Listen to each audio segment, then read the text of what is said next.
Bienvenidos al podcast Que Camina. Soy Roberto Siverio, el psicólogo que camina. Especialista en psicología de alto rendimiento y coaching deportivo.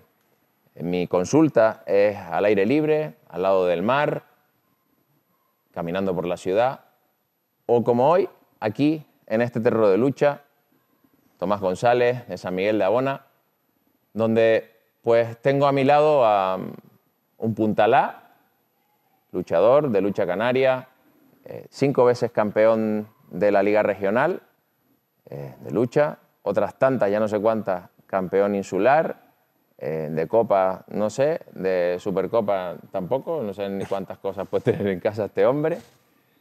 También es hijo, pareja, hermano, y hoy está aquí porque yo lo considero familia. Un placer y un honor tenerte aquí, Eusebio Ledesma. Buenas, Robert. Muchísimas gracias por invitarme al podcast Que Camina, pero lo hacemos aquí sentados. Sí, eso es curioso, porque es algo que me pregunta, oye, ¿por qué el podcast Que Camina, tú eres el psicólogo que camina y lo hacemos aquí sentados? Bueno, lo que queremos hacer o lo que quiero hacer es trasladar estos sillones donde nosotros estamos sentados al lugar que sea representativo para la persona que entrevisto. Entonces, en este caso, que le hacemos el podcast, en este caso eres tú y hemos venido aquí, que aprovechamos para darle las gracias al Club de Lucha Chimbesque y al Ayuntamiento de San Miguel por permitirnos estar hoy aquí sentados en este terreno. Hoy vamos a realizar unas cuantas agarradas. Quiero plantear esto como si fuera una luchada. Es verdad que si vamos a agarrar, vas a ganar tú seguro. La cuestión es que quiero ponerte en algunos aprietos y dependiendo de las sillas que te vayas sacando, a ver si podemos llegar y llevar esto arriba. ¿Aceptas el desafío? Vamos, yo nunca digo que no. Bien, vamos a empezar por qué estás sentado aquí. Esto viene desde el año, si no recuerdo mal, el año 2017, 2018. Tú, la primera vez que estabas de cabeza en un equipo, el Maxorata en Fuerteventura, 20 años, recién cumplido, puntalá recién nombrado, te vas para allá, todo nuevo. Venías también de haber caído casi en el último segundo de la Liga Regional anterior, todavía ha sido como muy así, y te ibas a luchar contra el luchador, en ese caso Miguel Hernández, con el que habías agarrado en ese último momento. ¿Qué fue lo que te llevó a hacer esa llamada? Bueno, has puesto bien la situación, me gustaría simplemente un poco, pues, ampliarlo un poco. Yo venía de toda mi etapa de siempre he tenido la suerte de que se me ha dado muy bien la lucha y he destacado prácticamente en todas las categorías. Y ya siendo juvenil, pues prácticamente se puede decir que tenía el rendimiento de un puntal. Y ya pues iba apuntando maneras. El primer año de senior, que fue con 19 años, pues ya era puntal C. Y esa categoría te permitía pues compartir la puntalía con otro puntal de tu misma categoría, que en este caso fue Alejandro Afoso, que lo hicimos los dos compartimos vestuario en el Tijarafe Guanche. Ese año nos fue muy bien, ganamos todos los títulos a nivel insular y llegamos como quien dice, a la final de la Liga Regional.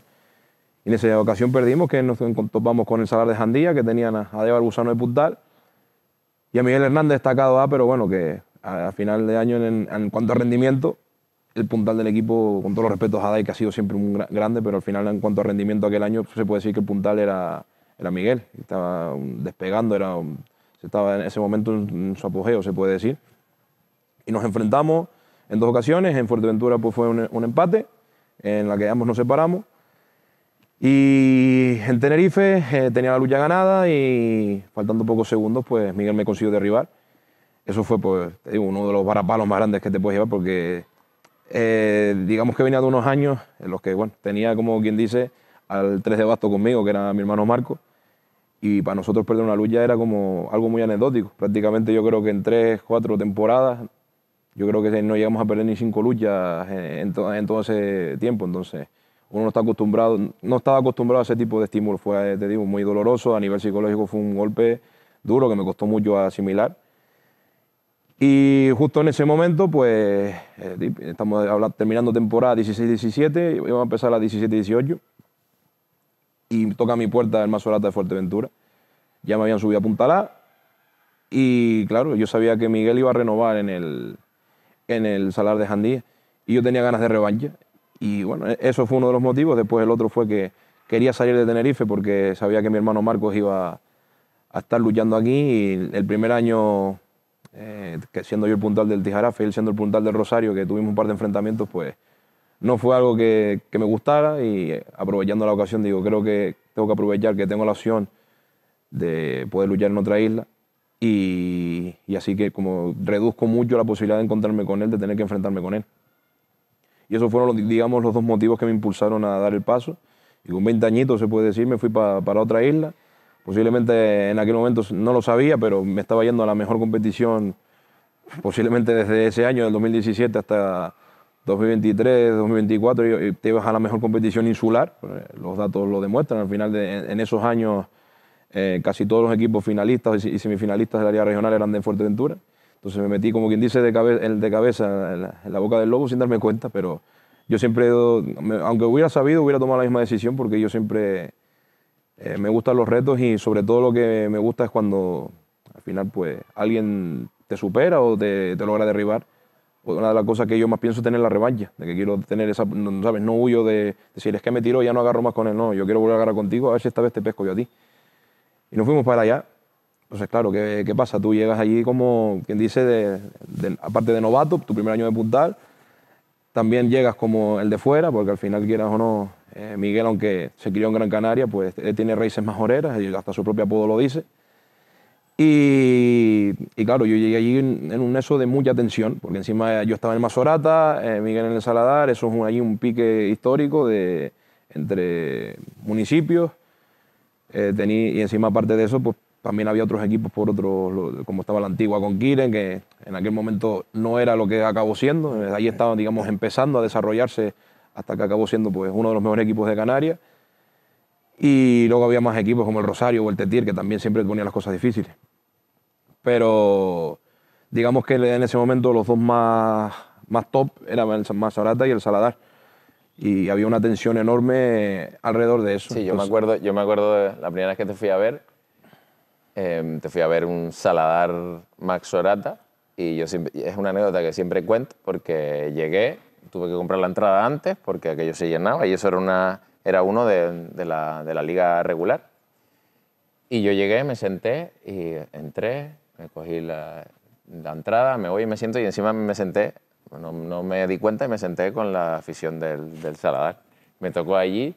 De repente empecé a oler a algo que no sabía lo que era y cuando me miro para atrás había un macho de cabra que lo estaban rifando y al lado tenían al Baifo. O sea, es que era como todo muy... Lucha de antes, sí, se puede decir, la lucha casi. De los 80. Totalmente, es que realmente así yo creo que en Fuerteventura se vive mucho. Aquello era una bombonera, todo el mundo dando golpes... una cosa espectacular y encima una de las cosas que más me llamó la atención es que la afición de Saladar es durísima incluso hasta con sus propios luchadores. O sea, si los luchadores no se movían, al lado mío había gente que le gritaba para moverse. Y ver esa rivalidad que después se mantuvo durante tanto tiempo y cómo el respeto que se mantiene, que creo que hoy en día todavía es bastante grande, pero que viene desde ese momento. O sea, creo que esa lucha la sacaste tú, si no recuerdo mal, por una amonestación. Se ganó 11-12, si no recuerdo mal, o 11-12 porque tú tenías un hombre por detrás. No lo recuerdo, ganó el Max Sorata después de que no se había empezado bien ese año en ese aspecto. Pero sí es verdad que esa rivalidad y esa cuestión, ¿cómo te marcó? Porque fueron 3 años ahí bastante duros. Sí, la verdad que sí. Era duro porque en otros deportes quizás el deportista se aleja más de los aficionados y si no por redes a lo mejor no tienes ese contacto, pero la lucha tienes un contacto, digamos, más directo con tanto aficionados de tu equipo como de las aficiones de los equipos contrarios. Y hay veces que es eso, que te llegan cosas y en aquel momento, pues yo qué sé, eres un chico de 20 años que, digamos, que te estás formando todavía o estás terminando de formar tu personalidad, digamos que te estás formando ya como un hombre adulto en mi caso, pero en aquel momento digamos que no me sentía o no estaba todavía preparado para ese tipo de cosas, porque era un constante, las aficiones constantemente, pero ya no solo en Fuerteventura, sino a nivel de toda Canarias, porque en aquel momento para la percepción de las personas, digamos que los dos mejores eran Miguel y yo. Y estaba todo el rato, Miguel mejor que Eusebio, Eusebio mejor que Miguel. Era como constante ese pique que al final yo con él no lo tengo en ese sentido. Al final cuando los dos salimos al centro, yo evidentemente quiero ganar, porque quiero intentar ganar todo lo que pueda ganar igual que él. Pero eso al final, el exterior es lo que formaba toda esa atmósfera, ¿no? Y en muchas ocasiones yo no estaba sabiendo llevarlo porque, yo qué sé, era por ejemplo, a lo mejor yo hacía una buena lucha, te tumbaba a 3, 4 rivales. Pero no, es que el majorero tiró 5, es mejor que tú. Yo ya no estaba satisfecho con lo que habías hecho. O yo llegaba a un puntal rival, lo derribaba dándole una a la segunda separada. No, es que Miguel le dio las otras 2. Y ya llegó un momento de que ni consiguiendo victorias, ni teniendo el equipo en las primeras posiciones, llegando a finales, no te sentías satisfecho porque era como que todo el rato querías superar a otra persona. Y fue ahí en ese momento cuando dije, ¿sabes? Porque te lo notabas, no dormías bien, tenías ansiedad, en las relaciones personales en casa se iban deteriorando un poco porque tus familiares te notan que estás irascible, que no estás bien. Y ahí fue cuando yo tomé la decisión de, mira, tengo que buscar ayuda externa porque necesito a alguien que me ayude a sacar toda esta presión que tengo dentro, a sacar estos miedos, estas inseguridades que tengo por dentro. Y fue cuando me hablaron de ti y dije, voy a dar una oportunidad porque yo nunca, sinceramente, en aquel momento no había probado, no sabía cómo me iba a funcionar y dije, voy a dar una oportunidad, pero digo, no tengo mucho que perder. Y así nos conocimos y afortunadamente creo que me vino muy bien porque fue cuando empecé de verdad a poder gestionar todo ese tipo de cosas y darme cuenta de que al final lo más importante, tú nunca tienes que medirte contra otros rivales, nada. Tú al final te estás viendo contra ti mismo y lo que tienes que hacer es siempre intentar superarte a ti mismo independientemente de lo que hagan los demás. Si tú consigues una victoria, da igual que la consigas por un pelo que por muchísima distancia. Consiste la victoria, que es lo que querías. Y ya está, es lo que tienes que buscar, superarte a ti mismo y si hoy la consigues de esta manera, si la siguiente vez la consigues mejor, contento contigo mismo, pero nunca enfocándote en lo que hacen los demás. Y eso es la verdad que cuando empecé a ver las cosas de esa manera y un poco a aislarme de toda esa atmósfera fue cuando verdaderamente empecé a sentirme yo como luchador y con el paso del tiempo empecé a sacar mi mejor versión ahí en Fuerteventura. Sí, una de las cosas también que se trabajó y que pusimos en camino era lo que tú comentabas, ¿no? Muchas veces esos momentos, esa afición llena, apretando, empujando y ese miedo a ir, miedo a ¿y si voy y caigo? ¿No? Es como, porque claro, todo el mundo puede pensar, como un tío como Eusebio, puntarla 5 veces ahora campeón regional, con todo lo que ha ganado, en cómo es, que la gente cuando te ve, los que van a agarrar contigo normalmente se aprietan el culo. ¿Cómo es un tío que todavía puedes tener miedo a empujar, a ir, a esa ansiedad, esa angustia? ¿Cómo lo explicas tú? Ahora yo, si quieres, te doy mi versión, pero quiero que me la expliques tú y sobre todo esa cuestión de que eso se elimina o se trabaja, eliminarse no, pero se gestiona ejecutando. Sí, al final lo que sientes es que no tienes el chance de equivocarte, porque sabes que si te equivocas, ya enseguida es como dar pie a que el otro es mejor que tú, ves, lo sabía, que el otro no cae de esta manera, no sé qué.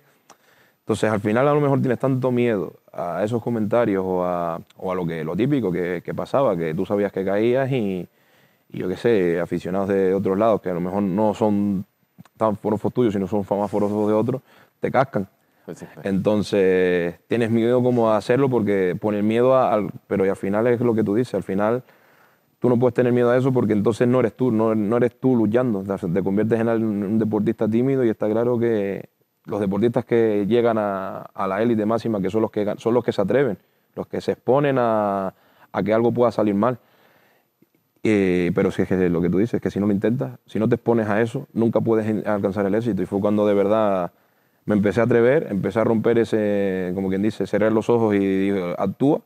Y al principio cuando empecé a darme cuenta que empezó a salir y iba saliendo las cosas, pues en ese momento pues es cuando empecé, digamos, a evolucionar bien como luchador. Y era que, es lo que te digo, lo que a lo mejor la gente no se da cuenta, es que yo no estaba acostumbrado a ese tipo de situaciones. Digamos que se puede decir que a lo mejor vivía la papita suave durante mucho tiempo, digamos a la sombra de Marcos, que me protegía en todos los sentidos porque él era la cabeza visible del equipo, era el que cargaba con toda la responsabilidad. Y ya cuando eso me tocó a mí, encima me tocó en ese ambiente, no me gusta decirlo hostil porque no era hostil, pero sí era un ambiente... Canchero. Sí, y que sabes que a lo mejor que tienes 20 años, que la gente piensa, no, con 20 años no estás formado vamos, ni para atrás. O sea, yo me gustaría mucho a los chicos que están hoy en día luchando, los juveniles o primeros años senior tal, que decirles ponte puntal de un equipo y a ver cuánto soportan esa presión. Y es más, a muchos puntales de los que están hoy en día luchando, no por tirarme flores, pero es que es así. Muchos llegaron a ser puntales cuando ya tenían 25, 26 años. Yo creo que tengo la duda con el Pollito, pero creo que incluso llegué un año antes, porque creo que el Pollito fue puntalá con 21 años. Yo fui puntalá con 20. Entonces, digamos que es que ahí eres un adolescente, o sea, acabas de terminar el instituto, hace nada. Te ves al frente de un equipo con toda la responsabilidad que eso conlleva. Fue complicado, pero de distintas maneras me empecé a atrever, porque para ser un puntal tienes que atreverte, si no, para mí no puede ser puntal. Ahora aprovechando que estás sacando esto, lo tenía más adelante, pero la tengo ahora. Te estás diciendo que con 20 años tomaste la decisión de asesorarte, ¿no? Yo me acuerdo de verte, antes de que tú me llamaras, habías hablado conmigo, pero no lo sabías porque los dos íbamos al mismo gimnasio, con Fran. Y ya tenías eso, tenías tu nutricionista, después pues llevamos trabajando desde ese momento nosotros. ¿Qué importancia le das a esa parte? O sea, yo te los miro a ustedes, a los luchadores, y son deportistas de alto rendimiento. Estábamos discutiendo antes de entrar que si con lo que entrenas, tal, pero al final es el entreno eficiente para poder sacar el rendimiento que estás sacando. Pero, ¿qué de importante es las personas de las que te rodeas y cuánto te pueden ayudar a que suba tu rendimiento en todos los aspectos? Porque al final, hablando con Omar, que he hablado con él un par de veces así, la importancia es estar acompañando en los momentos en los que uno tiene dudas, que hay muchas veces que lo hemos hablado, que tú lo has hablado en otras veces, que a lo mejor estamos hablando de otras cosas, pero que también son importantes y ya los tocaremos, como puede ser el ambiente o cualquier otra cuestión, la alimentación, el sueño, todas esas cosas. ¿Cómo lo ves de importante y qué le dirías tú a alguien que está empezando, juveniles o incluso ya senior y que tienen letras en este aspecto? Sí, como tú dices, al final es que te marca una diferencia brutal, es como decir la noche y el día. Cuando tú tienes un entorno que te suma, eres hasta que 10 veces más deportista que cuando tienes a lo mejor un entorno que no te ayuda. Por eso yo en ese sentido me siento muy afortunado, porque por un lado tengo una familia que de por sí tenemos unas raíces con la lucha que vienen desde nuestros abuelos, puede que incluso más atrás. Y siempre me han apoyado muchísimo y las luchas les encanta y sufren conmigo. Yo sé que cuando las cosas no salen son los primeros que están ahí al pie del cañón a animarte, a estar ahí. Y luego también en mi caso también he tenido suerte que a día de hoy tengo una pareja que se involucra muchísimo en la lucha. A ella también le encanta. También viene de familia que ha tenido varios luchadores, tanto su padre como sus tíos, hasta por parte de sus abuelos. Sabe lo que es la lucha, le gusta ese mundo y la verdad que es la que más me apoya. Incluso ha llegado momentos recientemente que a lo mejor ella sufre más las derrotas que yo. Y es como que, ¿sabes? Que te das cuenta cuando tienes ese entorno que te suma, saca muchas veces de donde no es, porque yo no sé muchos deportistas a lo mejor lo tienen, otros a lo mejor por desgracia no tanto, pero a mí a veces me da como un extra cuando estás en una situación difícil y lo típico, que a lo mejor el entrenador te da un consejo, lo estás mirando, atendiéndole, tus compañeros también, pero que ese un segundo, a lo mejor no ya ni un segundo, que miras a la grada y ves a tu gente, Sí. es como diciendo, están aquí, o sea, tengo que pelear por ellos. Es decir, está mi gente aquí conmigo, sé que ellos están sufriendo y te hacen sacar un extra. Entonces, para mí, un entorno que te suma es importantísimo para un deportista y al final le recomendaría a todos que hagan que su gente los apoyen, porque hay gente que a lo mejor se aísla o digamos que separa familia de deporte. Yo en mi caso no lo hago. O sea, si mi familia está conmigo en el deporte, voy a dar mucho más que si no lo está.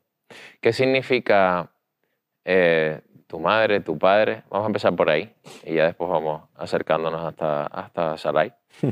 Pero ¿qué significa tu padre, tu madre? Porque claro, tu padre luchador, mandador, y tu madre es más como ese apoyo quizás en la sombra o más como, no vamos a llamarlo más cariño, pero más amorosa, y tu padre como más racional en ese otro aspecto, que son dos pilares fundamentales, pero totalmente diferentes. Sí, la verdad que en ese sentido, pues cada uno me ha aportado con su personalidad y su forma de ser distintas cosas. Pues lo que tú dices, mi madre pues siempre ha sido esa calidez, ella muchas veces más expresiva. Yo creo que también por la forma en la que fueron criados. Mi padre pues a lo mejor pues, fue una familia más grande y a lo mejor en una época más diferente a la de ahora, y a lo mejor siempre le he dicho de que le costaba más expresarse o mostrar sus emociones, ¿no? A veces era un poco, como decir, no hombre de hielo, pero no, le costaba, y tú notabas a veces que, yo qué sé, a lo mejor para él una palmadita de espalda está buena, es como a lo mejor para mi madre darme un abrazo, darte un beso, Eusebio, lo hiciste súper bien, pero son sus formas de ser, ¿no? Entonces... pero los dos me aportan muchísimo. Por un lado, lo que te digo, mi madre, pues eso, desde la grada, pues simplemente cuando a lo mejor te salen bien las cosas, vas a recoger dinero, ya simplemente a lo mejor te agarra la mano, Sí. te aprieta, como estoy aquí. Y luego tu padre es el que muchas veces el que a lo mejor te saca lo que yo digo, la casta, de que a lo mejor estás apurado, llega allí, te mete 4 gritos, te recuerda quién eres y sales adentro como si fueras un toro desbocado. Entonces, la verdad que en ese sentido los dos me han aportado muchísimo. Mi padre, ¿qué te puedo decir? He vivido la lucha más con él que con mi madre, porque mi padre ha sido luchador, luego también entrenador. Y mi padre vive la lucha, y para él, pues, cuando tanto yo como mi hermano hacemos, a lo mejor tenemos éxitos en la lucha, pues él los disfruta como el que más, y incluso ahí es cuando yo lo he visto más, que yo creo que a lo mejor la emoción de los momentos emocionado. Sí, le sí, puede, cuando lo ves que a lo mejor hasta se le rayan los ojos, sí, sí. te da un abrazo, y hasta te extraña porque, digo, no por malo, porque yo sé que me quiere un montón, pero es eso, no tenemos a lo mejor digamos, esa forma de expresar el cariño, Sí. ¿no? Y cuando en ese momento pasa es como que hasta te llega más porque dices, "Coño, ¿sabes? Para que esté ocurriendo, imagínate cómo está este hombre de contento y de feliz". Entonces, la verdad que desde pequeño siempre me ha ayudado muchísimo. También ha actuado como protector, porque yo muchas veces quería correr antes de andar, y él era un poco el que me frenaba como quieto, y encima siendo mi entrenador, y muchas veces me cogía unos mosqueos con él impresionantes, porque, ¿qué te digo? Y yo siendo cadete, ya se puede decir que yo ya, bueno, tenía ya, digamos que una condición física que podía enfrentarme ya a gente importante de la lucha. Estamos hablando de destacados, incluso puntales. Entonces, claro, yo quería agarrar todas las luchas, yo quería agarrar con el puntal de otro equipo, digo, porque yo sabía que me podía tirar, pero yo sabía que yo tenía alguna opción mínima de poder tirarlo a él, y yo quería salir siempre con ellos, y mi padre me ocultaba muchas veces, ¿sabes? Siempre sacaba a mi hermano o a otros luchadores por delante, porque claro, él dice, es que yo te tengo que mirar como padre, decir, porque ahí estamos hablando que eres un chico de 15 y 16 años, que estás pesando en este momento 90, 100 kilos, ¿vale? Que estás fuerte porque tienes una condición física que te ayuda, pero yo no quiero ponerte a pegar con tíos de 150 kilos, de 25 o 30 años, que están en su apogeo, y que sé que cuando vean que a lo mejor te vas a clavar, porque te clavas y les va a costar un triunfo tirarte, si va a estar en juego su Prestigio. orgullo, su prestigio, porque están agarrando con un chiquillo y hipotéticamente lo tendrían que tirar muy fácil, te van a ir con todo y sin mirar nada. Entonces él, sabiendo esas situaciones, me ocultaba y yo me cabreaba con él. Pero si yo quiero agarrar con ellos, y dice, como, espérate, crece, que sabes, hazte mayor, que tu cuerpo que madure para que puedas afrontar eso. Sí, es curioso eso que comentas, porque dentro de lo que cabe, volvemos otra vez a la parte de lo que es el entorno y la familia, que ayuda. O sea, te protegió y no. O sea, es decir, creo que hizo que tú te desarrollaras en el camino que tenías que hacerlo, porque es lo que dices tú. O sea, te pongo, vale. Y si lo sacas adelante, bien, pero es que si lo sacas adelante, como bien comentabas tú antes, que siempre que alguien quiere tirarte, tú coges revancha, cuando te cojan en la siguiente, era capaz que te cachaban. Entonces, lo que te dice es, yo creo que en ese aspecto está muy bien la cuestión de poder tener, o sea, ser consciente, aparte de tu entrenador, era tu padre, de tener un desarrollo que vaya acorde con el camino que llegabas, que ya estamos hablando de que tú pasaste de juvenil a apuntarse directamente, entonces, porque tenías esas cualidades. Te han preguntado pocas veces, pero te voy a preguntar por tu hermana, porque siempre te preguntan por tu hermano, pero pocas veces por tu hermana, y tu hermana yo siempre la veo, está por ahí, está con tu sobrino, con su pareja y tal, pero siempre está por ahí. ¿Qué significa ella? Porque claro, ella luchó poco o luchó algo. No, no, a ella nunca le gustó la lucha en ese sentido practicarla, pero sí la practicó muchas veces con mi hermano sobre todo, porque yo ya después venía más, ella ya era una adolescente cuando yo era un niño prácticamente, Sí. pero sí la ha practicado y bueno, nuestra hermana es como uno de los vínculos sobre todo con toda la familia, porque ella con su forma de ser pues es muy vivaraya y su forma de vivir la vida a nosotros siempre pues ¿sabes? Nos une muchísimo y siempre es la que muchas veces, pues a su manera, pues jala, pues te llama, oye, cuándo vienes a vernos? O para organizar una comida y demás. Y la verdad, en ese sentido, es la que muchas veces ayuda a que la familia esté súper unida. Y siempre, pues mira, ella siempre ha estado súper vinculada a nosotros. Es verdad que a lo mejor nunca se le ha dado, y en ese sentido siempre me ha dado un poco de pena, ¿no? Porque hasta había gente que incluso ellos pensaban que en mi familia éramos Marcos y yo, que como que ella no existía. Pero eso a ella le daba igual. Ella siempre lo ha dicho, que está súper orgullosa de sus hermanos, de que está contenta con lo que somos y siempre ha estado en todos los momentos importantes, ella siempre está en la grada.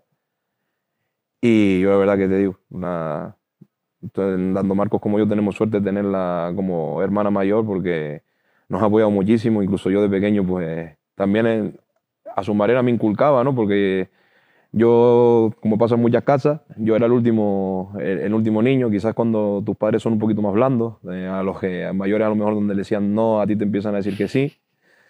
Entonces mi hermana era un poco en ese sentido, como que donde tus padres flaqueaban, ella intentaba poner un poquito La mano dura disciplina. para disciplinarte, para dar. Yo tenía un montón de peleas con ella por eso, porque claro, yo no quería, a lo mejor, yo qué sé, mi madre a lo mejor, porque cosas de tareas domésticas, a lo mejor, nada, tranquilo, yo la hago. Y ella como, ¿cómo que no? Él tiene que hacerlo también. Y yo siempre, por esas discusiones que cuando eres niño no te das cuenta, Sí. cuando eres mayor lo valoras muchísimo. Y la verdad que en ese sentido, pues, valoro mucho a mi hermana. Es una persona que, como digo, por desgracia, a veces desde la sombra, porque hay mucha gente que te digo que no sabe ni de su existencia, pero eso ella nunca ni ha sentido ni recelos ni nada con nosotros, al contrario, ella está súper orgullosa de todo lo que hemos conseguido y siempre está ahí, que es lo que siempre uno necesita. Bueno, eso, ¿ves? Quizás es como la piedra angular o como el pegamento entre ustedes, en lo que estás comentando, ¿no? Es alguien súper importante que está, como dices tú, en la sombra, pero está ahí, es parte fundamental de la familia. Tu hermano, ya no solo como luchador, que ya todos lo sabemos, está ahí, es tu referente, siempre has dicho que has tenido la suerte de que tu ídolo dormía en el cuarto de al lado, ¿no? Pero ¿qué significa para ti? O sea, ¿qué ves en él? Ya de manera personal, de manera deportiva, profesional, ¿qué ves? O sea, ¿qué significa para ti? Yo veo a Marcos y es como ver a, a una leyenda, es decir, al GOAT para mí, porque claro, yo es que le vi hacer cosas y luego a lo mejor la gente siempre lo que más recuerda de Marcos, pues a lo mejor lo que hizo, que tiró el pollito y demás, Ujú. pero antes de eso ya asistía a Marcos y le vi hacer cosas en esas épocas que impresionan. Es decir, date cuenta que, típico, nuestras carreras, entre comillas, se pueden decir que se parecen, pero, por ejemplo, siempre valoro de que Marcos, por poner un ejemplo, siendo cadete, cuando salió de Valleguerra, que eso es otra historia para contar, que creo que tiene que contar más él, que porque él en el fondo nunca se quiso ir del Rosario, pero por X circunstancias, pues se tuvo que tomar esa decisión y acabó en el Araya. En el Araya en ese momento era un equipo de segunda, y Marcos llegaba allí con 15 años. Y casi sin darse cuenta, con 15 años, a él le pasó incluso antes que a mí. Él acabó siendo con 15 años el referente de un equipo. Y hacer auténticas locuras de que, claro, porque empieza a ganar lucha y el Araya en aquel momento, pues, no tenía el mejor equipo, pero tenía a Marcos que era un comodín. Y se acabó colando disputándose los títulos. ¿Qué pasa? Que muchas veces contra los demás equipos, los otros equipos tenían más plantilla. Y muchas veces era Marcos contra el mundo. Y te ves a un chiquillo de 15 años agarrando, que en aquel momento pues equipos como el Balta, donde estaba José Alonso, que en aquel momento estaba muy bien, con Fafi Martín de juvenil, imagínate ese equipo.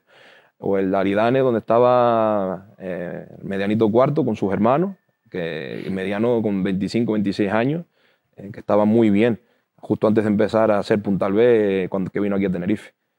Y Marcos derribando 7, 8 luchadores cada semana con 15 años y manteniendo la raya en la puja por un título regional de segunda. Eso, te digo, eso a mí, yo lo recuerdo, que tendría 5 o 6 años, pero no se me olvida de eso, de ver la figura de mi hermano adolescente, ya exhaustísimo y ganándote la lucha. Yo me acuerdo a veces hasta mi padre está con eso, con el miedo de decir, es que al chiquillo le va a pasar algo. ¿Sabes? Hasta mi padre como con la tesitura de decir, como entrenador necesito que queremos ganar la lucha, pero es que mi hijo lo está dando todo y se está jugando el físico, se puede decir. Y Marco muchas veces en ese sentido tenía un temple porque era, como sabes, siempre mi padre lo ha contado, de situaciones de esas, de mi padre ver una lucha complicada, de que darle a Marcos como decir, bestias delante para ganar la lucha y mi padre preocupado, porque claro, ahí es más padre que entrenador. Y Marco decirle como, tranquilo, pa, que esto lo saco yo para adelante. Y eso con 15 años o 16 años. Dime quién esos son deportistas que cuentas con los dedos de una mano, que tienen esa capacidad a esa edad.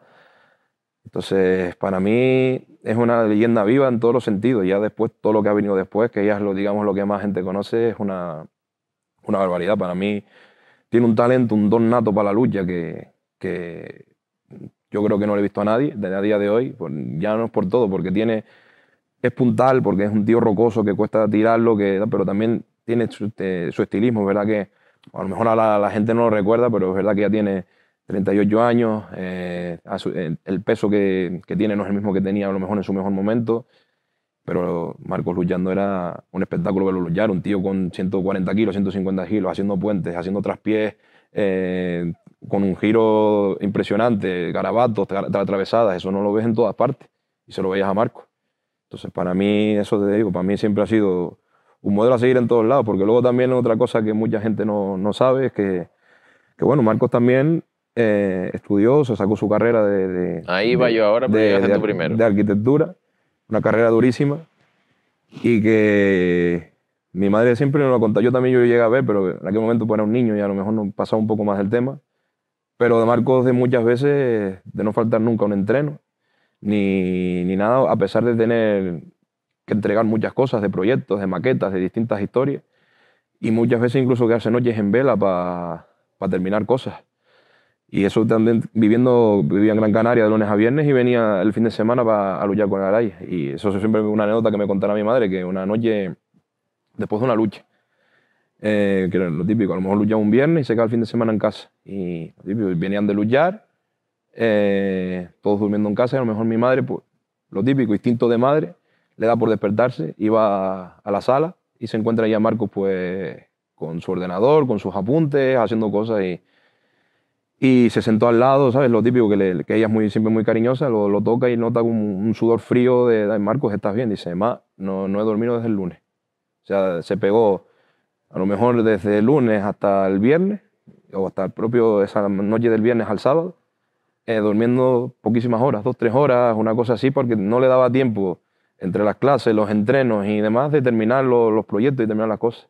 Y él sacaba de donde no había y aún así venía, luchaba y ganaba las luchas. Eso para mí es la mayor burrada que yo he visto. Un tío que encima, deporte a todo nivel, sin dormir, porque se dedica muchas veces a su descanso, lo dedicaba a tener que sacar cosas de su carrera adelante, y aún así competía y ganaba. Eso para mí es que es una burrada. Yo me pongo en esa situación y yo no sé si sacaría eso para adelante durante tantos años, porque estamos hablando que Marcos lleva 15 años de Puntal A y muchas veces podemos decir que 8 o 10 años fueron así.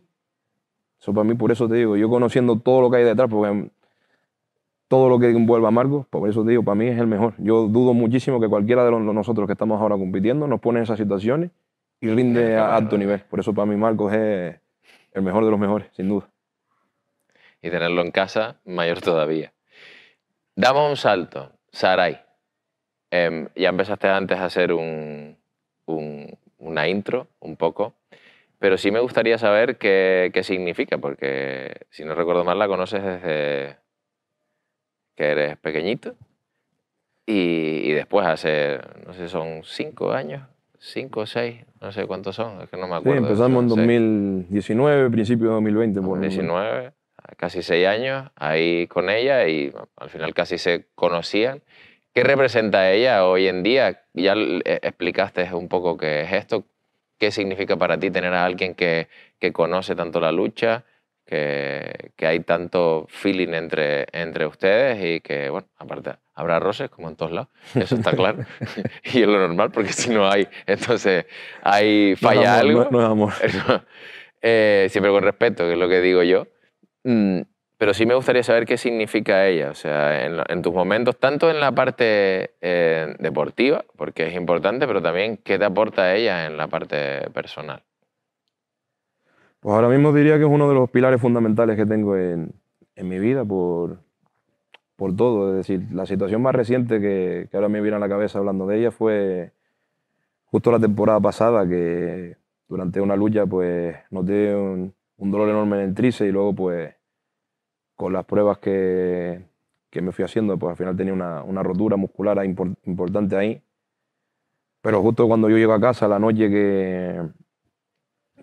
pues, tenía que luchar en Gran Canaria y vuelvo a casa toda esa noche, pues claro, yendo al centro de salud, perdón, al hospital, a mirar qué tenía para medicarte y demás. Encima yo dolorido y eso. Y claro, ya cuando termino todo eso, que llegas a casa y claro, tú te notas, pues, al final por mi profesión, pues sabes que tienes algo grave, porque no era una bobería, y te da sinceramente, una sensación de impotencia, de llorar, porque sientes que todo está yendo mal en ese momento.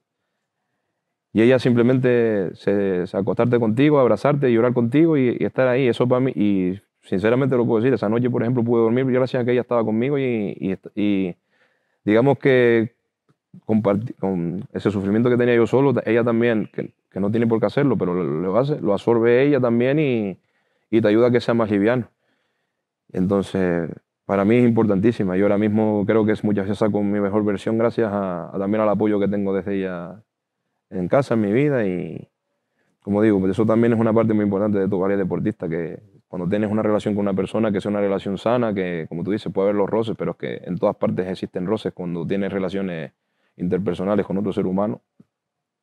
Pero si esa relación es sana y te suma, vas a sacar una versión de ti que es mucho mejor que cuando tienes una que, por desgracia, te puede restar. ¿Sí? Sí. Que no te das cuenta que te resta, pero te está restando.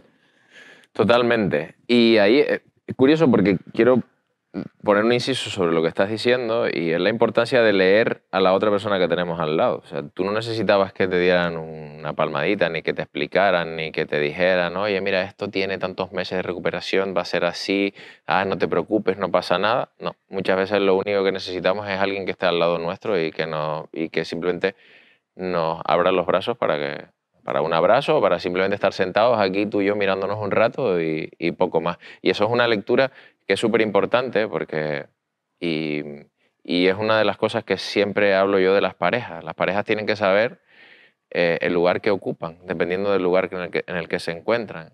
Siempre pongo el ejemplo de Antonella y Messi. Yo sé seguro que Antonella es la que manda en casa. Y yo sé seguro que Saray es la que manda en casa. La cuestión es que Antonella, cuando Messi es Messi en el campo o tiene que hacer algo eso, Antonella está en el sitio en el que tiene que estar, el que le corresponde en ese momento, le corresponde porque es el momento ese, es el momento de Messi o el momento de la cuestión. Entonces, ese cambio de roles, ese intercambio de roles, o sea, no el rol siempre tiene que ser el mismo en todo momento, no. El intercambio de roles según la situación para mí es súper importante. Saber cuál es mi lugar.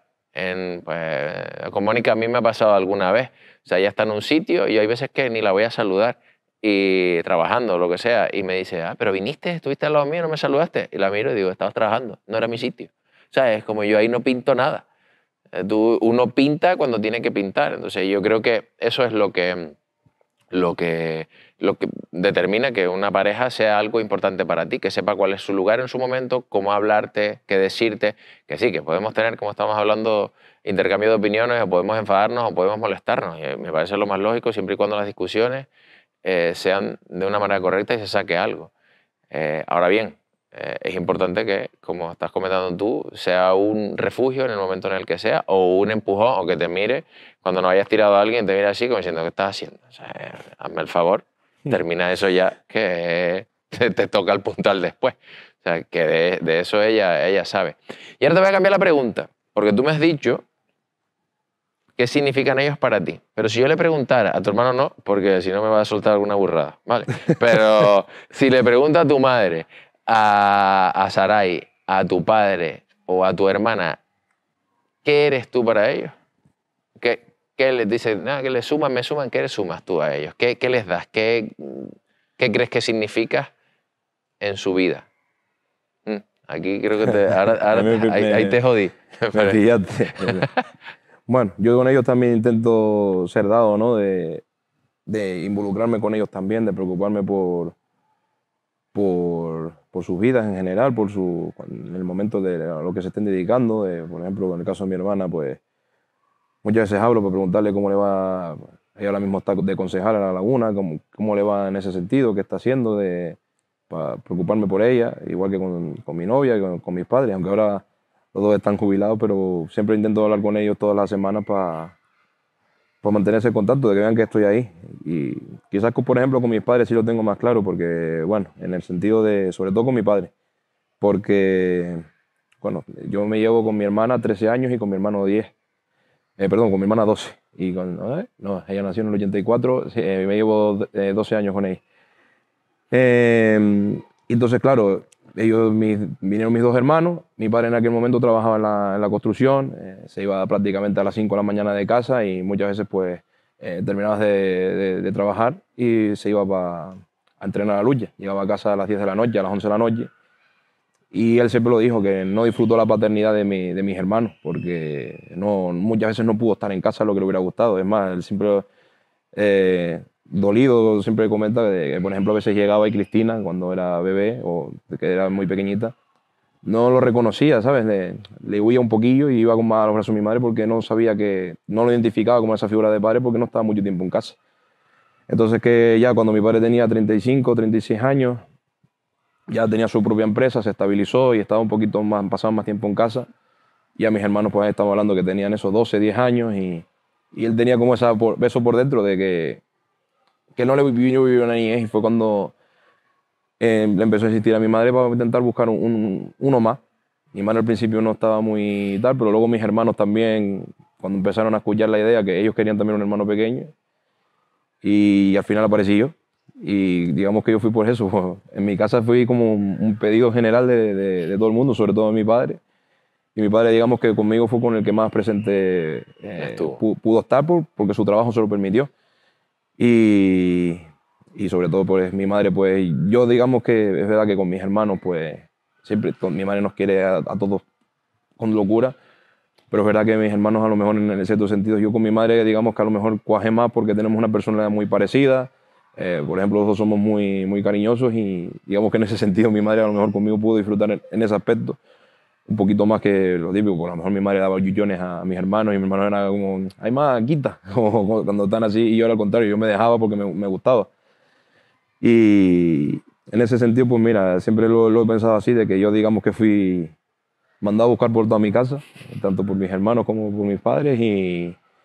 Y luego, pues mira, en el sentido de Sarai, pues creo que también le sumo a intentar que ella siempre sea lo mejor posible, de ayudarla siempre a alcanzar sus objetivos que ella tiene y que a lo mejor le está costando, pues yo dentro de mis posibilidades la ayudo para que intente lograrlos. Y eso es lo que intento. Igual que ellos son impulsores para mí, intento en cierta manera pues ser impulsores para ellos. Y ahora el objetivo que también tengo, que me toca hacer el papel de tío, pues para estar ahí para mis sobrinos y poder que ellos estén orgullosos y que quieran mucho a su tío.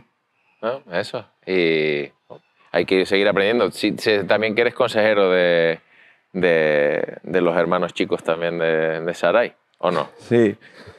Bueno, ahí tenemos, ella tiene también un hermano pequeño que está practicando lucha, era juvenil y está luchando aquí en el Chimbesque también. Y dentro de, como ya digamos que estoy como con lo mismo que le pasó a mi hermano conmigo, que son etapas que yo ya he vivido, intento ayudarlo en situaciones que veo que yo ya he pasado, pero tampoco intento influir mucho, porque al final siempre soy de los que piensa que cada persona tiene que tomar su rumbo y si ese rumbo te lleva a una equivocación, pues eso es lo que la mejor enseñanza que hay en la vida es equivocarte y, como quien dice, volver a que a partir de ahí tomes mejores decisiones, ¿no? Yo al final, como te puedo dar, yo siempre lo que intento es aconsejar y después en función del consejo tú haz lo que tú consideres. No me gusta como, haz esto. No, yo intento como decir, oye, mira, como estás en esta situación yo iría por aquí. Pero después la decisión es tuya. Después si tú quieres ir por otro lado y te equivocas, ni mucho menos te voy a decir te lo dije ni cosas de esas, sino es en plan, pues, lo ayudas y eso al final es lo que te ayuda a aprender, porque es como aprendemos todos. Y eso, en eso estoy. Cuando él necesita ayuda, pues ahí me tiene, lo intento orientar y intentar que disfrute de la lucha y ojalá que pueda llegar a donde él quiere llegar, que es a ser un gran luchador. Me comentabas antes que eras como cariñoso, tal. Nosotros cuando te vemos o cuando a lo mejor vemos por primera vez a Eusebio es como alguien parece más retraído,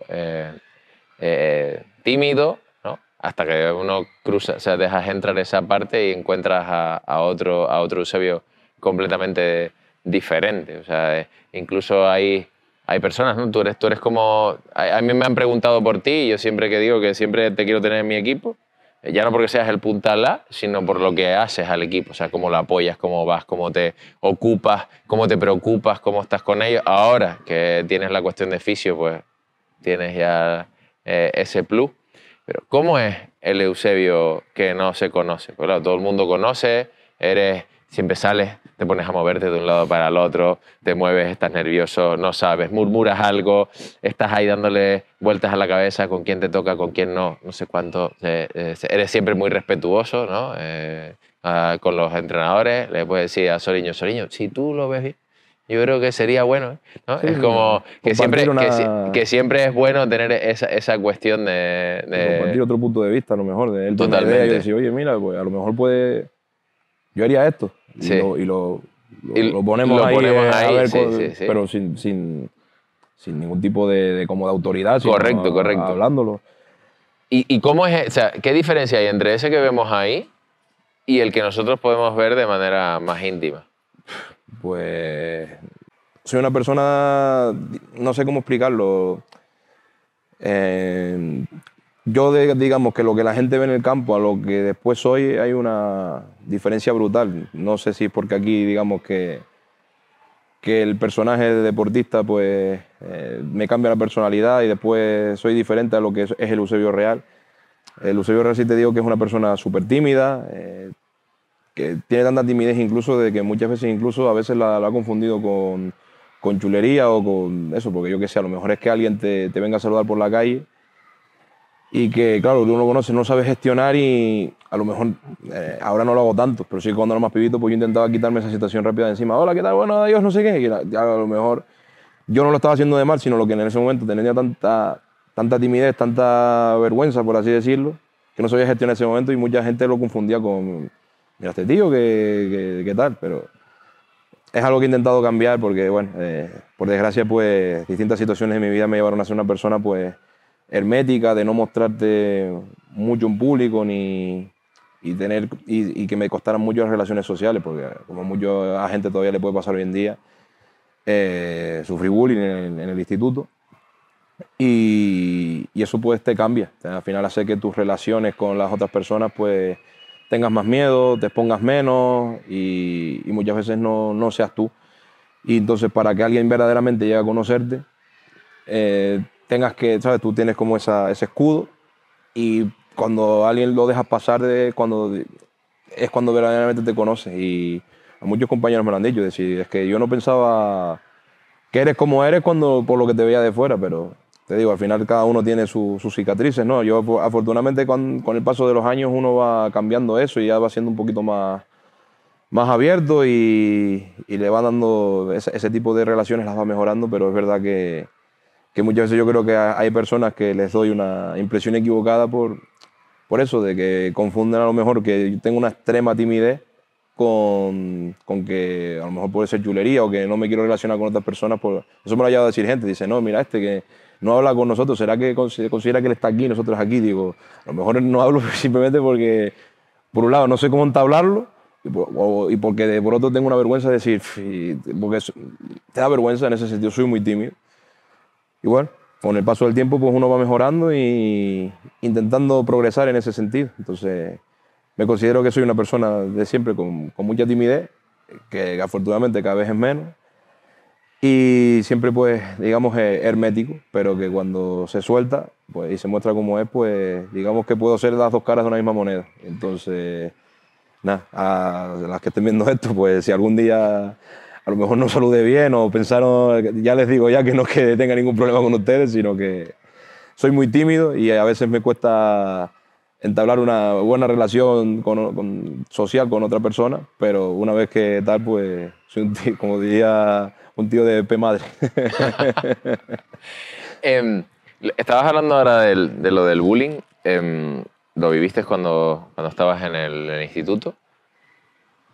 ¿Qué te ha marcado? Entiendo yo que eso es una etapa que ya está olvidada. Estabas hablando que tiene que ver eso en la timidez y en otras cosas. ¿Cómo te ha marcado y qué enseñanza, ejemplo, consejo le pudieras dar a alguien que está en una situación como esa? Hombre, te marca en muchos aspectos. Mira, por ponerte un ejemplo, algo tan sencillo como que algo que te guste, lo ocultas porque a lo mejor alguien se ha hecho un burla de eso que te gusta. No sé, por decir uno, a mí de toda la vida me ha gustado One Piece, la serie japonesa de anime y de manga, que me ha encantado siempre, me ha gustado muchísimo. Y a lo mejor cuando estás en esa época lo escondes porque tienes miedo de que alguien se ría de ti por eso. Pues a lo mejor se podían burlar de ese tipo de cosas. Y hoy en día ya me da igual, ya es como, si te quieres reír, ríete, me la sabes. Que cada uno, como digo, sí, me parece algo tan, sinceramente, tan estúpido de que intentes hacer burla de algo que le gusta a otra persona, que ya es como que te da más pena a esa persona que ves que intenta hacer eso que otra cosa. Pero en ese momento no, en ese momento te estás formando, intentas, como decir, encajar en ese entorno de instituto y a veces ocultas cosas que después cuando eres mayor dices, ¿por qué lo ocultabas? No tenía que haberlo hecho, ¿sabes? Te arrepientes. O lo típico, a lo mejor no te ponías X camisa o X chaqueta porque a lo mejor alguien te hacía burla de eso y dices tú, yo me he visto como me tiene que salir de las narices y en ese sentido yo creo que me faltó también imponerme un poco, de que tenía una personalidad un poco de tanta timidez, de a lo mejor a lo mejor agachabas la cabeza y lo que tenía que haberla levantado como no buscar el enfrentamiento, pero sí como decir, estoy aquí y si sigues me vas a encontrar. Y eso quizás es lo que un poco en la vida he ido mejorando. Ya soy capaz de hacer eso y ponerme un poco en mi sitio. Y eso es lo que un poco la gente que si lo ve esto y lo vive, que es lo que tienen que hacer. Es decir, muchas veces no puedes dejar que te anulen o que te pisen, sino que aunque te cueste tienes que intentar ser tú mismo y al final darte cuenta de que, como en todas partes, va a haber gente con la que vas a encajar y gente con la que no. Entonces intenta agruparte con lo que vas a encajar y no hacer el esfuerzo porque a lo mejor desde fuera parezcan que sean más populares o más lo que sea, de intentar encajar con gente con la que no tienes ese feeling, porque pasa, al final no tiene nada de malo que haya personas con las que no puedas entablar una relación, a lo mejor de una amistad muy grande, porque no tienen los mismos gustos o las mismas personalidades. Algo totalmente normal. Buscar simplemente tu grupito, tu gente, rodearte de gente con la que te sume y con la que estés contenta y nunca dejar que nadie te pise ni nada. O sea, muéstrate como eres y si alguien intenta, digamos, pasarse de la raya, lo que tienes que hacer es imponerte. Eso es curioso porque si volvemos otra vez al principio que estábamos hablando, es lo mismo que lo de ejecutar. Vas a tener miedo porque vas a tener miedo. La única manera de tú parar a ese Oompa Loompa que tienes dentro de la cabeza es ejecutando. O sea, el Oompa Loompa, el enano verde a los mandos, siempre te va a decir, te van a decir esto, no te pongas esto porque, o como estábamos hablando al principio, vas a caer, seguro que vas a caer. Ya, existe esa posibilidad. La cuestión es que si yo pongo las herramientas y al final ejecuto una acción, como puede ser, pues mira, no, hasta aquí llegas, de aquí no pasa. Probablemente la otra persona no se lo espera, que suele pasar la mayoría de las veces. O sea, normalmente entre el 80 y el 85, después hay un 15% de tronados que a lo mejor irán otra vez. Pero la cuestión es ser capaz de ejecutar y decir, oye, pues si yo me pongo en mi sitio, probablemente la otra persona no no pasa de ahí. Y ahora que has hablado de One Piece, una de las cosas que más admiro de ti, aparte de que... Te iba a decir, como la critiques me levanto y me No. levanto. De la que más admiro de ti, aparte de tu parte deportiva, de que para mí, no sé si lo dije al principio, pero yo lo considero como si fuera parte de mi familia, siempre lo digo. Has estado en mi casa, de los poquitos que has entrado en mi casa a tomarte un café, a estar ahí sentado conmigo. Quiero que me expliques porque tienes una facilidad enorme, aparte de haberte sacado la carrera, no digamos con la gorra, pero estudiando lo que tenías que estudiar. Tienes una facilidad tremenda para datos, cosas de fútbol, de lo que te apasiona. O sea, eres una biblioteca andante de 1000 cosas y es algo íntimo que la gente a veces no conoce. O sea, te pones a hablar contigo y dices, yo de esto con Eusebio no voy a hablar porque me va a meter un vapuleo que mejor me quedo callado y lo que hago es lo escucho y poco más. O sea, desde mismo del Atleti hasta cualquier otra cosa que te mole. O sea, ¿eso por qué? O sea, en caso te pones a leer, a ver, a buscar, ¿cómo se queda? Porque también lo haces con la lucha. O sea, ¿cómo eres capaz de tener todo eso dentro de la cabeza y cómo eres capaz de juntarlo una cosa con otra? No sé, es algo que te sale solo. Al final yo creo que con el paso de los años, al final también cuando darle el tema, porque por ejemplo en la carrera también tenemos una parte dedicada a la psicología y demás, me doy cuenta que quizás tengo una importante memoria emocional, entonces todo aquello que me genere un estímulo positivo, ya sea por ejemplo que me apasione o qué tal, normalmente lo retengo y no se me suele ir.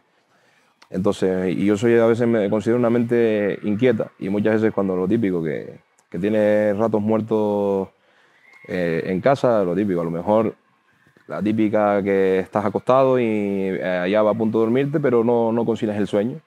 Pues yo qué sé, te pones a leer, a buscar cosas, yo qué sé, algo que te intente hacer dormir y al final cuando te das cuenta que dices, coño, yo llevo 3 horas aquí, en vez de acostarme, me estoy acostando más tarde, pero en ese sentido sí es verdad que me considero una mente inquieta, es verdad que hay temas en los que me gustaría informarme porque son interesantes, lo que a veces dan un poco más de pereza, pero es verdad que lo que me apasiona, lo que de verdad me gusta, puedo leer y leer y leer y buscar cosas que no me cansa, ¿sabes? Y me gusta impregnarme de historia, saber de dónde vienen las cosas, de no quedarte solamente con la actualidad, sino a mí me gusta saber de dónde viene todo. Es decir, si pues, la lucha es aquí, pero ¿qué pasó, por ejemplo, yo qué sé?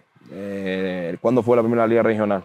No sé si es alguien que se hace esa misma pregunta, pero yo a veces me la hago y te pones a buscar información y a buscar las fuentes hasta llegar hasta ese punto, y con eso con un montón de temas. Por eso, no sé, me considero una mente inquieta en las cosas que me gustan y te digo, y eso yo creo que es lo que me hace enriquecerme un poco y de saber de esos temas, de algunos temas. Ahora que estás hablando de dónde vienen las luchas, has estado en Corea, en este verano en Senegal, en todos o en casi todos los terreros de Canarias. ¿Cuál ha sido el sitio más random, por así decirlo, más raro donde tú has luchado o que te haya pasado algo así? O sea, yo que estaba viendo, por ejemplo, este verano, cuando tú agarraste en Senegal, no sé cómo llamarlo, porque aquello era un luchódromo, por así decirlo, enorme, con aquella gente tocando los tambores allí. Con diferencia te puedo decir que es Senegal. Sí. O sea, yo me voy un montón de veces que estabas ahí luchando y yo decía, ¿qué narices estoy haciendo aquí? Porque al final es una experiencia muy buena y es una súper enriquecedora, pero tiene una cultura que es muy distinta a la nuestra, entonces es un choque importante. Y luego de cómo vive la lucha es una intensidad mucho mayor, pero luego es verdad que al final, por desgracia, pues Senegal no deja de ser un país que está en vías de desarrollo y tienen pues cosas que, no sé, que a lo mejor que aquí a lo mejor no te sucede, por poner un ejemplo. No sé, es que porque nos nace a nosotros, lo típico, que aquí la mayoría de terreros de Canarias, prácticamente todos, son techados y aún así pues se riega la arena pues, para evitar que se levante polvo y demás. Ahí estamos hablando que está en el centro de Dakar a las 3 de la tarde, a las 4 de la tarde, que el sol está pegando, a lo mejor hace 30 y pico grados de temperatura y no riegan la arena, por ejemplo. Entonces cuando tú metes un pie ahí dentro, no te puedes ni imaginar, te parece que estás pisando piedras calientes, o sea, que yo era una de las cosas que yo estaba terminando era, me acuerdo que fue gracioso porque gané el combate mío Y yo estaba haciendo la arena y vinieron los compañeros a abrazarme y yo era como, quítense, porque yo lo que quería era salir de la arena porque me estaba quemando los pies. Y eso, y luego lo típico, las cosas, porque ellos juntan mucho la mística de brujerías y cosas de esas con la lucha. Entonces, que tengas, por ejemplo, un brujo que va haciendo cosas, por ejemplo, te iba poniendo hojas por delante y tenías que ir pisando las hojas como un camino de hojas, te da un palo con una especie de venda alrededor y supuestamente tienes que mirar a tu rival a través de ese palo porque eso, digamos, que le produce a él mal de ojo para hacer que pierda. Luego te tiran líquidos por arriba que mejor. Yo digo, yo lo voy a preguntar qué narices es esto. Lo que te puedo decir es que olía a rayos, aquello olía fatal. Y digo, mejor no voy a preguntar, como ojos que no ven, corazón que no siente. Digo, tengo algo arriba que huele mal, pero yo tenía hasta miedo de preguntar qué era. Porque digo, como sepa lo que es, a lo mejor me voy a poner hasta peor. Entonces digo, mira, lo tengo por arriba, ya está. Y luego eso, es una cosa que tú, cuando te ves allí con toda la experiencia, enriquece, está genial, pero es verdad que es un choque con lo que es la lucha canaria y lucha coreana y yo qué sé, judo, otras modalidades que he practicado alguna vez en mi vida, es un choque que es brutal. Pero te digo, tengo ganas de repetirlo y estamos trabajando para ver si puedo seguir repitiéndolo y ir de forma más periódica a Senegal a competir. Pero te digo, aunque sea random, tú vas a volver, ¿no? Sí. Pues me lo pasé muy bien. Lo que pasa es que es eso, al final no deja de ser algo que es la noche y el día comparado con aquí. Y te digo, se vive de una manera brutal. O sea, ya te digo que si nosotros consiguiéramos alcanzar el nivel de fanatismo que hay allí a nivel de lucha, nos tendrían que prestar el Heliodoro para hacer una final de lucha canaria, te digo. Sí, realmente, hombre, yo lo estaba viendo y me parecía alucinante cómo tenía. Después hay vídeos en la playa y todo eso, con toda la gente ahí metida mientras ustedes están entrenando y eso tiene que ser un espectáculo verlo. No sé si ya estabas dentro, a lo mejor no asusta, pero No, desde fuera asusta un poco. No te asusta, pero sí te hace ir con pies de plomo. ¿Por qué? Porque el problema es que cuando tú vienes de fuera, allí todo el mundo quiere pelear contigo y a veces pelear a mal. Es decir, que quieren pelear contigo de verdad, como para demostrar que ellos son más fuertes. Entonces, por ejemplo, en ese entrenamiento en la playa hubo momentos que se vivieron cositas hostiles, pero que un poco, pues, nosotros al final es eso de, venga, ya estaba como, yo qué sé, que no le das mucho asunto. Por poner un ejemplo, por decir uno. Hay uno de los requisitos que hay para caer es que tengas que poner los 4 apoyos en el suelo, que son las manos y las rodillas, simultáneamente en el suelo. Si yo estás apoyando 2 manos y una rodilla, no estás caído, puedes seguir compitiendo. Y claro, pues yo estaba agarrando, nos hicieron agarrar allí con un par de chicos que tal, y estaba agarrando con un chico que era fuerte, la verdad, pero te digo, ni habíamos calentado ni nada, y es más, íbamos sin ropa y fue un poco, pues, como todo el mundo quería agarrar con nosotros, pues dijimos, pues venga, para adelante.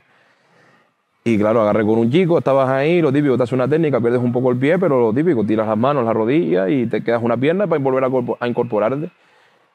Y claro, lo ves a aquellos todos celebrando, ¡ay! Como yo era mirando, pero si no he caído, si tal, pero ellos habían ganado. Y digo, ya está, ¿sabes? No vas a seguir con esto porque se notaba en ese sentido, veías hostilidad, igual que después empecé a agarrar con uno. Y el tío empezó a lo mejor a soltar cates, que yo ya era como, le voy a dar, pero digo, era como, hasta yo creo que se dieron cuenta porque como le empezaron a decir en el toque, y como que esto es lucha sin entrenamiento, sin tal. Porque yo ya digo, ya si quieres ir a cates, vamos a cates, ahí ya no tengo problema, ¿sabes? Pero entonces vives esos momentos de un poquito, en ese momento te digo, hubieron cositas un poquito hostiles, está muy bien, pero tienes que ir con cuidado porque viven con tanta intensidad la lucha y cuando encima vienes de fuera, ellos lo que quieren es irse contra ti, que no es ir allí y ponerte a luchar, tienes que ir un poquito tranquilito y saber con quién te juntas. Por ejemplo, con el equipo con el que nos juntamos, que es la escuela de Boinian, de Dakar, son unos puntales y con ellos fue cuando más disfrutamos de la lucha senegalesa, porque hacíamos luchas, pero desde el respeto, como entrenamos aquí, se parecen mucho ellos más a como entrenamos los canarios aquí en lucha canaria y ahí fue cuando disfrutamos más de ese deporte.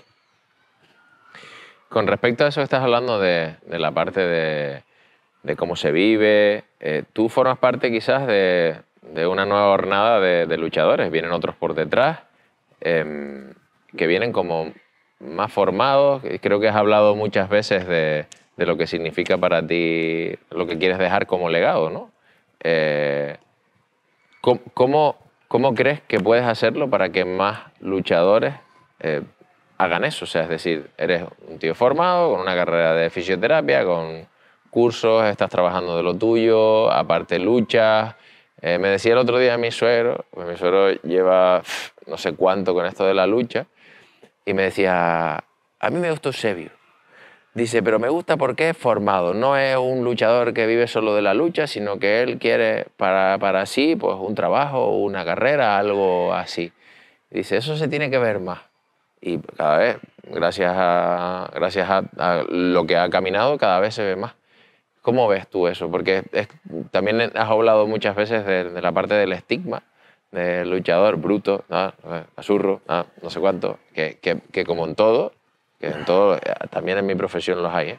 O sea, he tenido la carrera, pero también hay algunos casurros. Entonces, ¿cómo haces para que eso pueda ser? ¿Cómo se lo inculcas tú, con ejemplo también, pero a los que vienen por detrás, incluso a los que están más cerca de ti?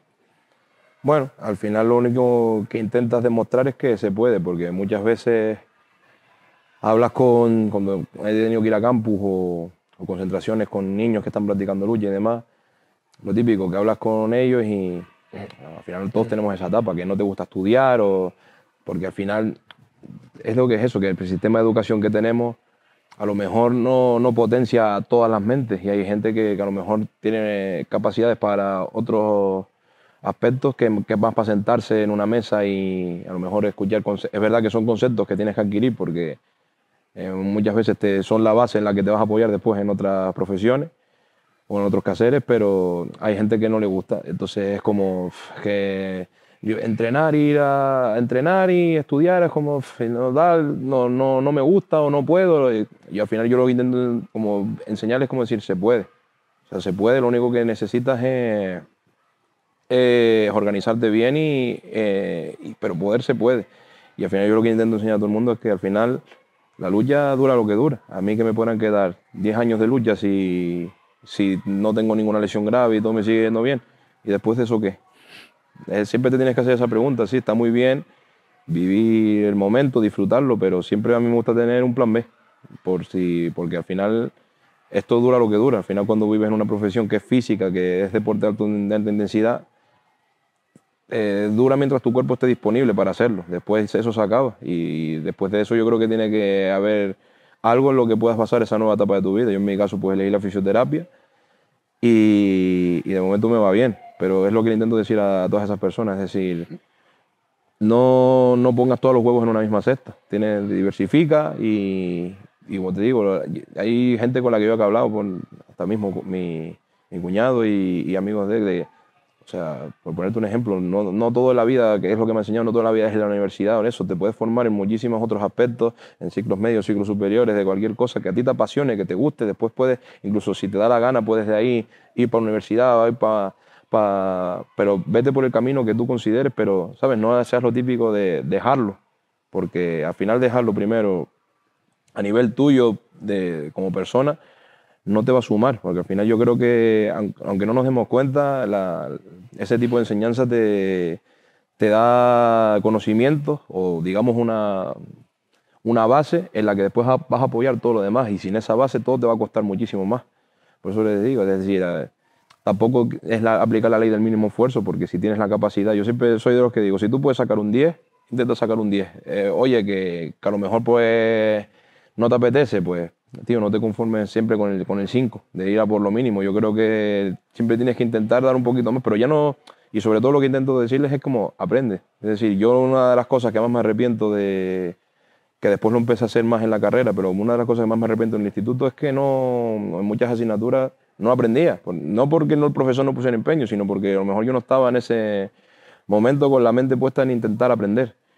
Y después con el paso de los años, a lo mejor lo típico que he encontrado apuntes míos del instituto y he aprendido más en eso, porque lo recuerdas más con cariño, con eso, y a lo mejor una asignatura que por lo que sea en ese momento pues pasabas un poco o lo que sea, después y dices, me quedó la pena en ese momento, que cuando tal no haberlo, ¿sabes? Porque al final para mí una de las cosas más bonitas que hay en la vida es aprender.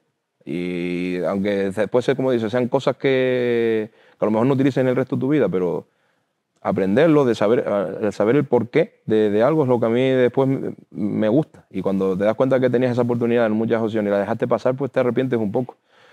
Por eso es un poco lo que, sobre todo lo que siempre intento decirles, que intenten aprender, que es para mí lo más importante, y luego cada uno tiene que ir buscando su lugar, su camino en la vida. Es decir, no te lo tienen que por qué marcar, es decir, no, tienes que hacer una carrera, tienes que estar. No, yo conozco muchísima gente que tiene trabajos muy buenos y es muy grandes profesionales, a lo mejor no pisaron nunca en la universidad. Es decir, hay un mundo ahí fuera de posibilidades y tú tienes que buscar la manera en la que encajes mejor. Pero lo que siempre digo, aprende y nunca digas no se puede, porque se puede. Siempre lo que digo, si alguien como yo, que yo no me considero ni mucho menos una mente brillante, me considero una mente inquieta, pero ni mucho menos doy de una eminencia, si yo he podido, cualquiera puede. Sí. Ahí esa es importante, sobre todo decías una cosa que a mí me gusta y es el plan B. O sea, nosotros no podemos poner todos los huevos en la misma cesta, sino hay que diversificar y en ese aspecto siempre tener un plan B, porque ya se sabe deportistas que sabemos que se han ido a la bancarrota, importante, gente que gana millones de euros que se han ido a la bancarrota por después de terminar no saber qué hacer. Si ya tú te vas preparando siempre va a ser mejor, porque como dices, esto no te dura toda la vida. Hablemos de lesiones, porque eso para mí es importante, sobre todo cómo has vuelto de las lesiones. O sea, te lesionas cuando eres un pibito. Después, esta temporada pasada, al final de la temporada esta pasada, no la anterior, estabas ya con el menisco tocado y el ligamento, si no recuerdo mal, y la espalda hecha, no, o sea, aquello debía ser la carretera de los Campitos o algo así, más o menos. Tríceps el año pasado, esa fue buena, ¿eh? Esa fue, ahí la comentaste antes con lo de Sarai, pero esa fue muy buena porque eso te hizo replantearte todo. Y fíjate que el otro día estaba hablando con Omar, así que estuvimos hablando un ratito por redes y los dos coincidimos en lo mismo. Yo decía, y te lo repetía, digo, estás jugando con una ventaja, vas a descansar 3 o 4 semanas donde los demás están agarrando y poniéndose. Digo, vas a llegar en las condiciones óptimas para dar tu mejor versión al final de temporada y así fue. O sea, ¿cómo han sido esas vueltas? Porque en algunas de ellas, como en esta, era como volver como Nadal. O sea, era como volver y ganar. Sí, la verdad que mi relación con las lesiones es más, la profesión que ejerzo ahora mismo es por las lesiones, como quien dice, porque yo cuando estaba en esa etapa que quieres buscar tu camino, pues es cuando sufro una importante lesión de la rodilla, me rompo el cruzado y el menisco de la pierna izquierda, tengo que pasar por quirófano.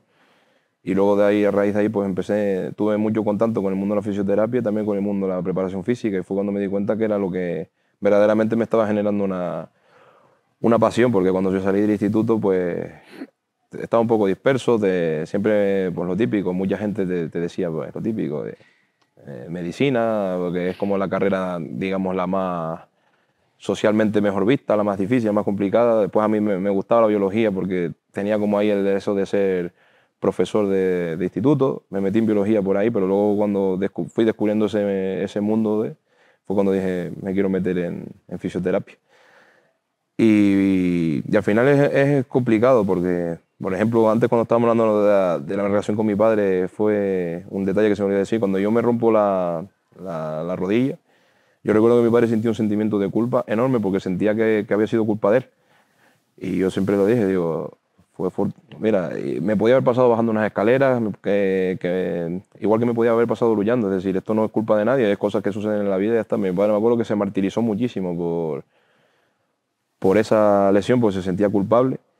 Y luego también recuerdo que muchísima gente, que eso es una expresión, pero jodido, porque al final es un pibe de 18 años que estás, como quien dice, estás en el suelo ahora mismo, estás ya o en un pozo, incluso más abajo que el suelo, y hoy escuchas comentarios como, ya este no va a ser el que era, ya la carrera de este se fastidió, ya no da.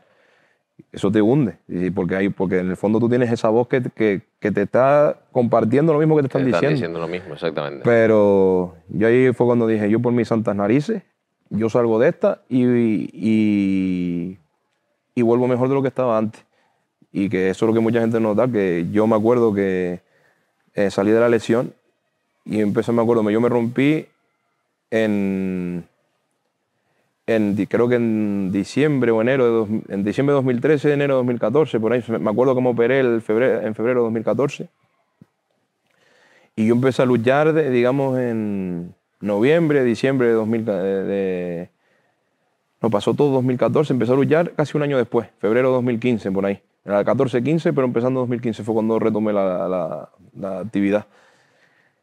Y a final de ese año, o sea, verano de 2015, se organiza el campeonato de absoluto que iban todos los puntales de Canarias. Encima habían traído los luchadores muy buenos de Corea, tal, y como había habido algunas bajas, me invitaron a ir, como quien dice, para rellenar.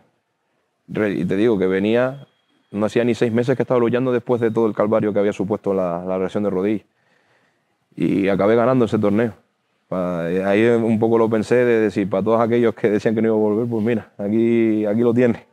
Entonces, te digo, las lesiones son parte del juego, son parte del deporte y tienes que saber lidiar con ellos. Hay veces que te pegan muy fuerte porque te llegan en un momento que te sientes que estás bien, que está todo yendo bien, o que te vienen muchas seguidas, y que me ha pasado en ambas cosas, me han pasado y te pegan fuerte en ese sentido de que te vienes abajo. Pero por eso es importante el entorno, tener lo que te ayude, porque en esos momentos que tú estás bajo, que a lo mejor que la carga que ya sube tus hombros se vuelve muy pesada, es cuando entran y te ayudan a levantarla. Y es curioso que a veces el entorno, sin hablar, que lo estabas hablando con lo de Omar, se une y te decimos prácticamente lo mismo. Prácticamente, sin hablar, te decimos exactamente lo mismo. Es decir, oye, esto pasó, son cosas que no puedes controlar, y ahora es trabajar en lo que tengas que trabajar para llegar y volver a tu máximo nivel, porque al final en esto no es que vayas a correr una maratón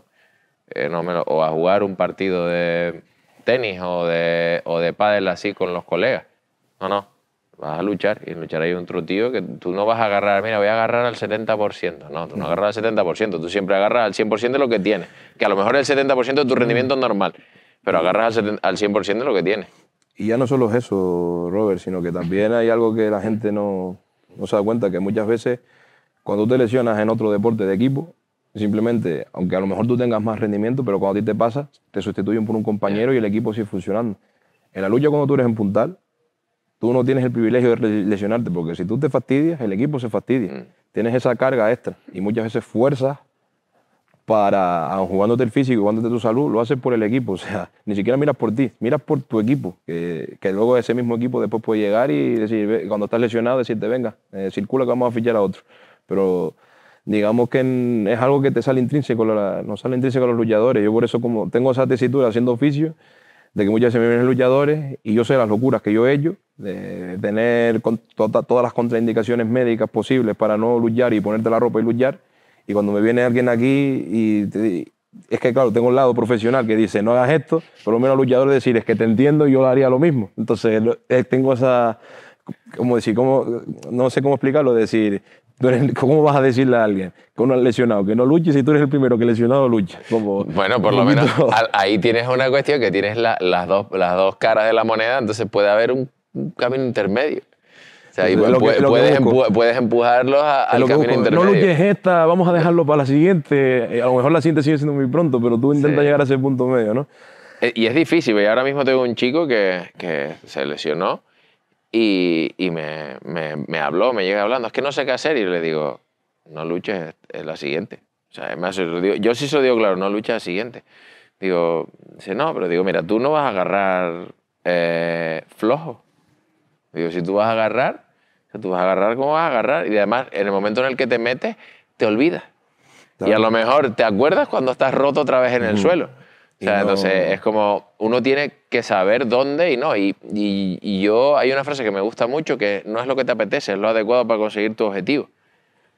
Entonces, sí, a mí me apetece luchar, vale, sí, pero si lucho, me pongo en riesgo. Si me pongo en riesgo yo, no, ayudo al equipo ya, pero si yo me pongo en riesgo, a lo mejor me rompo más semanas. Entonces hay que saber. Y ya no solo eso, sino que también encima tienes que ocultarlo un poco de eso, porque si el equipo ve que tú estás fastidiado, quieras o no, la moral del equipo cae. Sí.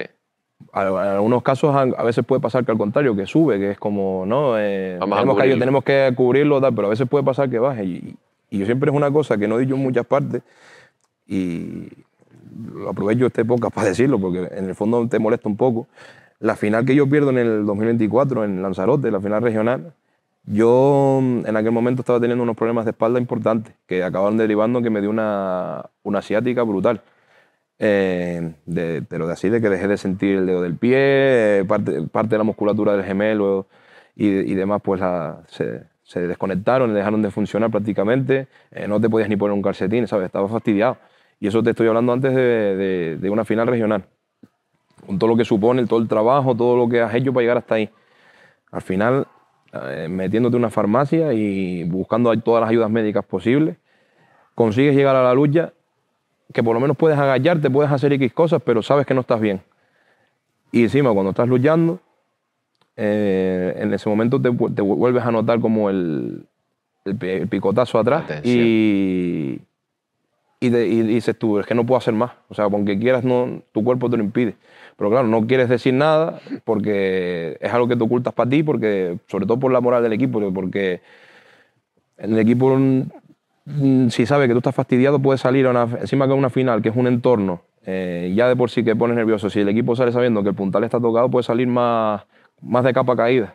Entonces es algo que te tragas y, por ejemplo, que no todos, siempre he tenido, como te digo, muy buena feeling con toda la afición del Masorata, pero es verdad que en esa última lucha, que es verdad que no hice mi mejor actuación, pero por lo que tal, escuchas comentarios como un poco llándote en cara y tú por dentro pensando, pero si estoy aquí, que cualquier otra persona estaría en su casa curándose, vengo aquí a jugármela de que no estoy sintiendo ni mi pierna derecha, que no la siento, estoy aquí luchando con todo lo que tengo, después de haberte metido todos los medicamentos habido y por haber para poder luchar, y encima todavía vienes y te echan en cara algo, es decir, en el fondo ahí te dan ganas de un poco, pero es eso, la labor de puntar lo ocultas porque tienes que aparentar estar bien, porque hasta para otro equipo, si el otro equipo sabe que el puntal está tocado, ¿cómo sale a luchar? Sí, salen sabiendo que va a comerse, entonces tiene...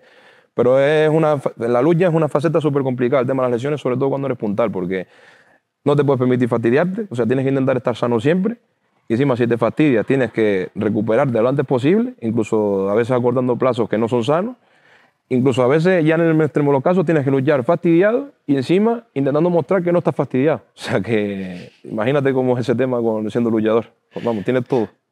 Sí, ahí tienes la presión psicológica y mental de poder aguantar eso y sobre todo de elegir, porque realmente es elegir la cuestión, lo que decíamos antes, lo adecuado para acercarte lo mayor al objetivo. Y otra de las cosas que hablas es pues la cercanía que tiene la afición al luchador y lo que afecta a eso en muchos aspectos y sobre todo lo que no saben. Al final, esto lo hemos hablado muchas veces nosotros, es como Cristiano y Messi, como el Madrid y el Barça, como el Atlético y el Real Madrid, como el Bilbao y la Real.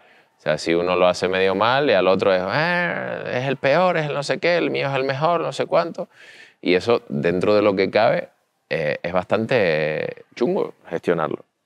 Es molesto, la gente dice que no molesta, realmente yo creo que sí molesta, otra cosa es cómo lo gestionas.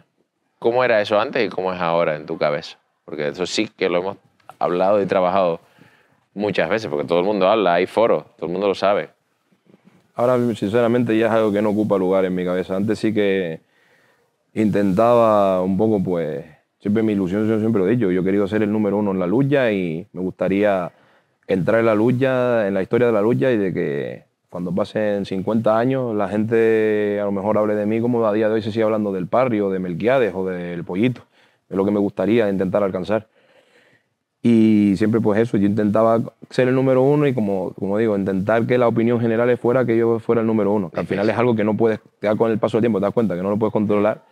Y ya es que, sinceramente, con el paso del tiempo intentas que te entre por uno y te salga por el otro. Yo digo, tú sal ahí, da todo lo que tienes y, como digo, yo puedo ser el actual campeón de Canarias, puedo haber sido el máximo tumbador, puedo haber tumbado todos los puntales, que si para alguien tú no eres el mejor, nunca lo vas a hacer. O sea, no lo vas a hacer. Y eso da igual, por eso ya es que no pierdes esfuerzo en eso. Tú haces tu trabajo, intentas hacer lo mejor posible, intentas que tu equipo esté satisfecho contigo y consiga los logros que se proponen. Si consigues eso, ya no hay más. Si después para un aficionado yo soy el número uno, oye, te lo agradezco muchísimo tu opinión. Que para otro es otro, pues vale. Es que antes era como que le dabas más importancia a eso. Ahora es como, ya no porque sabes que es que si le das lugar a eso no estás tranquilo, no estás feliz. Es como ya por eso en ese sentido pasas y que cada uno opine lo que le salga de las narices. No entras en ese tipo de debates ya. Sales a competir siempre. Siempre, siempre, siempre. Yo, desde que te conozco y desde antes de conocerte, que ya se te veía, no te gusta perder ni a los boliches. Eso es... Bueno, lo viste el año pasado que muchos puntales que preguntaban ¿quién es el puntal más picado? Todos me decían a mí. Yo decía, es que sé que lo soy, es que no me gusta caer ni entrenando. Por eso te digo todo. Sí. Yo es una cosa que yo soy un firme defensor de la competición. Hay gente que dice, no, vamos a jugar, disfruta. La gente dice, no, tocan y dice, vete y disfruta.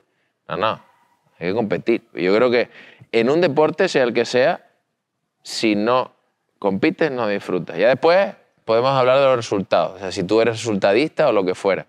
Sino es la cuestión de la competición. Para mí es primordial, porque además competir en el deporte te sirve para competir fuera. Porque la vida es pura competición, aunque nos la quieran vender como si fuera un ramo de rosas sin pincho.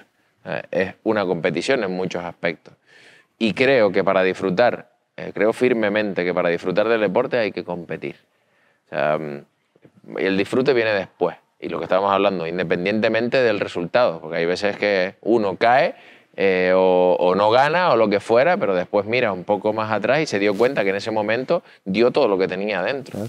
Yo creo que es verdad que puede haber etapas en nuestra vida, sobre todo cuando somos más niños, que tienen que enseñarnos a competir, pero sin importar el resultado, porque al final cuando somos niños todos nos esforzamos y es verdad que en esa época a lo mejor no el perder, entre comillas, el no conseguir el logro, te puede afectar más porque eres un niño. Entonces, que evidentemente ahí tienes que enseñar como más lo que es la parte de divertirse, pero yo prefiero enseñarlo como tú dices, hay que divertirse compitiendo. Es decir, tenemos que salir aquí, es verdad que somos niños y ustedes tienen que sentarse y disfrutar, pero oye, sal ahí, si, por ejemplo, en la lucha, si hay 6 rivales contra los que tienes que luchar, intenta hacer todos los puntos que puedas. Olvídate del resultado. Y se lo digo a todos los chicos, vamos a que cada uno haga todo el máximo de puntos que pueda hacerse. Y ya está, ¿sabes? Que dentro de divertirte, te estás divirtiendo porque estás haciendo la lucha, que es lo que a ti te gusta. Pero dentro de esa diversión, oye, pues proponte hacer todos los puntos que puedas hacer. Y al final estás inculcando, sin darse cuenta, a competir. Sí.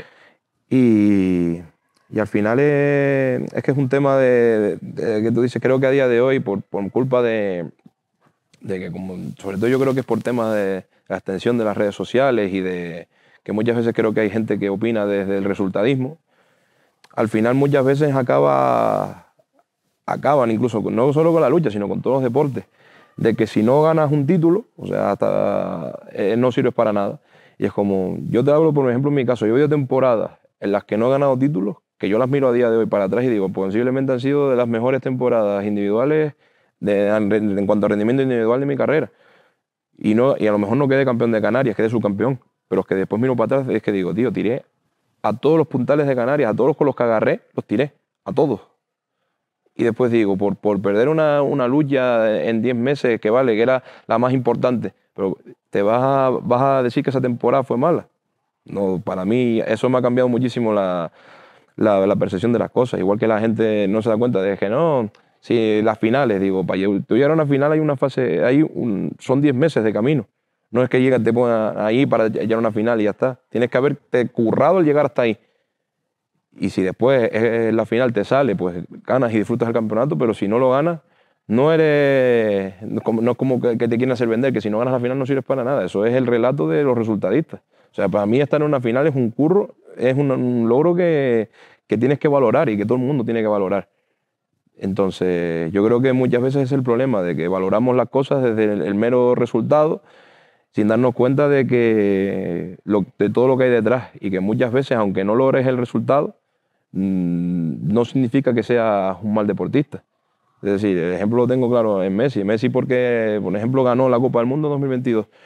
Pero eso quiere decir que todos los mundiales anteriores de Messi no sirven, o sea, sin ir más lejos, el Mundial 2014 que llega a la final y la pierde, para mí Messi no es un mal mundial, ni hizo una malísima temporada. Pero es eso. Últimamente creo que todo el mundo, la sociedad en general, valora las cosas por el resultado y no por lo que es el deporte en sí. Y también te hace darte cuenta de que mucha gente verdaderamente no sabe lo que es el deporte. No han hecho deporte de verdad en algún momento de su vida, porque todos los que han sido deportistas valoran eso. O sea, yo cuando una persona pierde una final, valoro tanto al campeón, porque digo, este tío o esta tía es el mejor ahora mismo, tanto como el que perdió. Digo, mi chico curro se ha pegado a este tío para llegar hasta aquí, o todo lo que ha tenido que hacer para llegar hasta aquí. Al final valoras las dos cosas. Pero al final la gente que no ve eso, valora solo el que levantó el trofeo. Sí. Y sobre todo hay que darnos cuenta que la persona que gana, que eso ahora me gustaría preguntártelo, cómo eres como ganador y cómo eres como perdedor. Yo creo que como perdedor, corrígeme, todos somos un poco... Hay veces, si juego al bádminton, quiero tirar la raqueta, dejarla por ahí. Si lucho, quiero colgar la ropa. Y como ganador, pues bueno, hay gente que es eufórica. Pero sí es verdad que cuando uno pierde, al final todo lo que se le viene a la cabeza es malo. Después ya con el tiempo, a lo mejor lo podemos ver de otra manera, pero al principio es doloroso. Hay una frase que a mí no me gusta, y es que no pasa nada, ¿no? O sea, pierdes o caes y tal, te toca, no pasa nada. Sí pasa. Lo que pasa. ¿Cómo que no pasa? O sea, acabo de caer, me acabo de equivocar, me acabo de meter un pencazo, tenía una bola para ganar el partido y la he hecho fuera y después gana el otro. Yo por ejemplo veo a los chicos que digan, no es que no pase nada, sino como estamos contigo o lo intentaste. Ya sabes que no, y ya después ya después, pero no pasa nada. Claro que pasa. Claro que pasa. Y sobre todo es como, bueno, ahí es como, yo creo que un poco, a lo mejor corrígeme, lo que decías de cómo eres como cuando caes. O sea, yo quiero revancha. O sea, para mí eso es lo más importante. O sea, a ver, aquí la cagué, esto no lo hice bien, no le pude entrar aquí, a lo mejor no estaba en mi mejor momento. No. Yo cuando vuelva otra vez a estar en esta situación, quiero aprender y poder gestionar esto. Porque yo creo que hay una diferencia importante, lo llevo diciendo unos cuantos meses porque me llegó a la cabeza, hay una diferencia muy importante entre experiencia y aprendizaje. Uno puede tener una experiencia muy grande pero haber aprendido nada. O sea, yo conozco, como me dijo un chico, que dice, no, en mi profesión él es...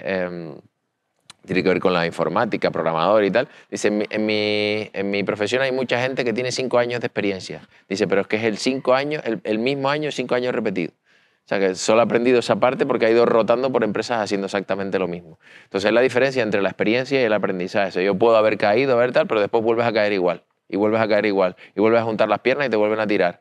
O sea, ahí no hay aprendizaje. Yo creo que dentro de lo de perder está el no tomártelo como algo que sí, que en un momento dado es jodísimo. Y después es esa parte de, oye, tengo que aprender para que esto no se vuelva a aprender, y ya no solo aprender, sino ejecutar para que eso no vuelva a pasar.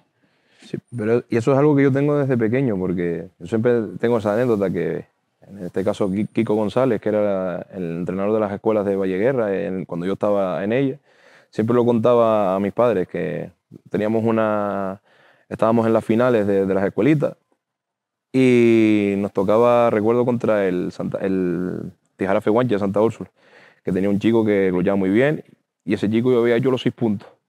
Y empatamos la lucha, y había que hacer un desempate. Claro, yo había caído con él en la lucha normal. Y recuerdo que siempre Kiko lo solía a mis padres, es decir, yo cuando yo tenía que elegir, yo veía que pues encima creo que fue en infantiles y yo era Levín, me parece, que estaba Levín segundo año, que estaba con los de 1 y 2 años más que yo. Y claro, él siempre lo dice, y es que yo me viré para los chicos y yo veía que estaban todo el mundo cagado de miedo, todo el mundo echándose para atrás, y el único que estaba con un paso adelante, es decir, yo salgo porque quería la revancha, era yo. Y al final salí con la buena fortuna de que gané el desempate y pasamos de ronda. Y por eso muchas veces cuando a lo mejor he tenido momentos de cabizbajo o que a lo mejor no te vuelves más tímido en el terreno, te vuelves más inseguro, yo, por ejemplo, estas anécdotas también se las he contado a mi novia y por ejemplo, una frase que me dice Saray es: saca como al cadete, a Levín, al infantil que tienes dentro, saca a ese chico que salía a comerse. Yo recuerdo que era eso, el ímpetu que tenías de que me tiraba un tío y me daba igual, que quería volver a salir con él. Digo, a este tío lo tiro yo. Hay veces que a lo mejor por el paso de los años o porque tal te vuelves más tímido y es como, no, tío, con lo que me dice ella, saca a eso que tienes dentro, porque lo tienes dentro, a lo mejor se te va ocultando entre distintas cosas, pero está ahí. Lo que tienes que hacer es buscarlo y sacarlo. Y muchas veces he conseguido lograrlo y es lo que yo creo que es lo que tienen que hacer las personas. Yo veo un montón de luchadores que cuando tienen un fallo con alguien, que caen o lo que sea, es como, no me saques con él. Y dijo, tío, ¿por qué no? tú tienes que buscar la manera. Puede haber un luchador que te caiga mal, que en el sentido de que no se te dé bien la garra contra él, pero yo soy de los que busca, tío, pues tienes que, o sea, la vida no es solo huir de los problemas, también tienes que afrontarlos y buscar la manera de intentar superarlos. Es decir, yo nunca me escondo, cuando he agarrado con tíos que me han superado, yo no me escondo, yo quiero volver a agarrar contra ellos. Lo fácil sería, no me lo saques, huyo por aquí o voy por allá. No, yo esa piedra la paso.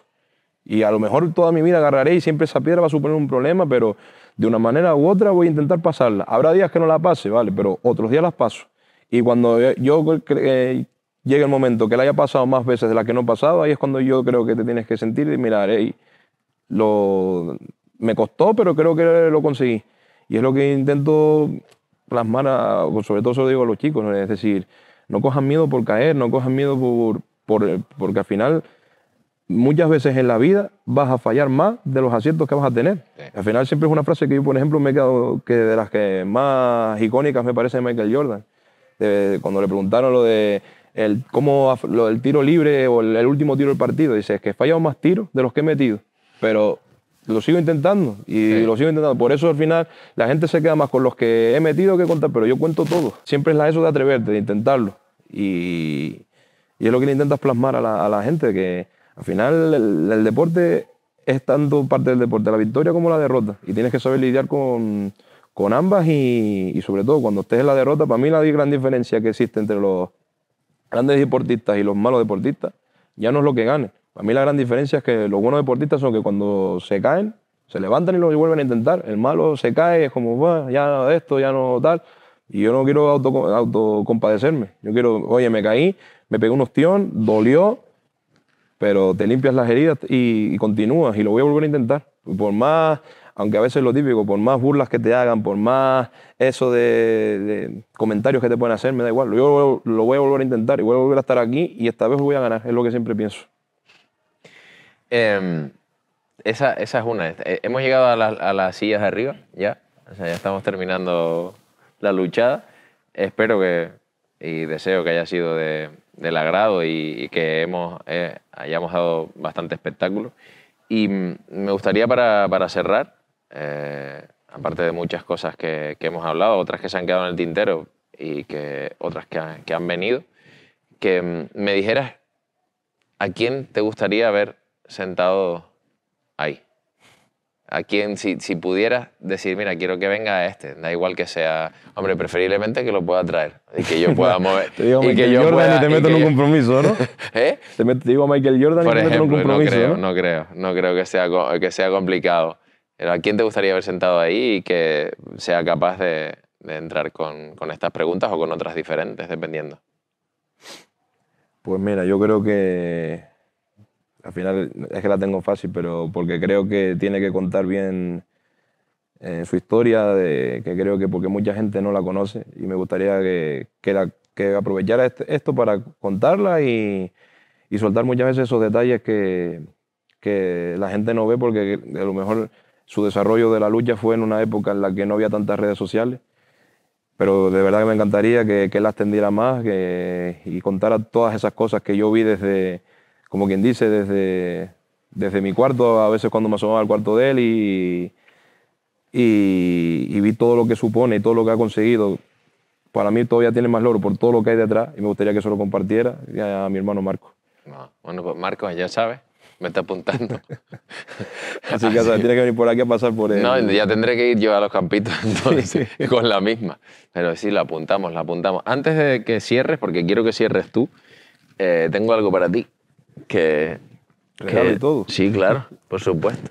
No es negro, pero, oiga, creo que me hace ilusión que lo tengas. Y si te queda chico, pues ya sabes que Sarai tiene un suéter. Así que esto es para ti. Wow, muchísimas gracias. Nada.